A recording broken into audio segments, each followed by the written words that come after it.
Welcome back to my channel, Ingenious Giacomo. Today I'm working with a Kia Ronda 2008.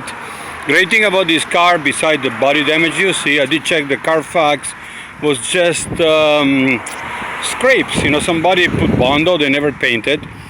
But the great thing, once again, about this car is, number one, 4 new tires. I did took my mechanic and check it underneath and everything looked great. So you know, we got see, I've just washed off, scrape off some of the Bondo.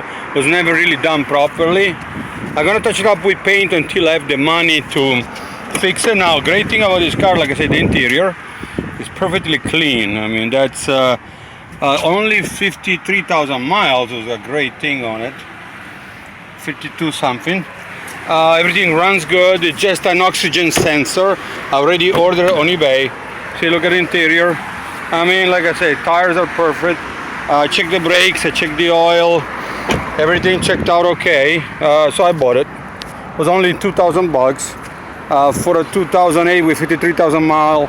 I think it's a great deal. I will touch up the paint for now until I have the money to do a full body painting. Okay, thank you for watching my channel. This is just part 1 of the video. We'll part soon. We'll come back after I'm done painting the car. Bye.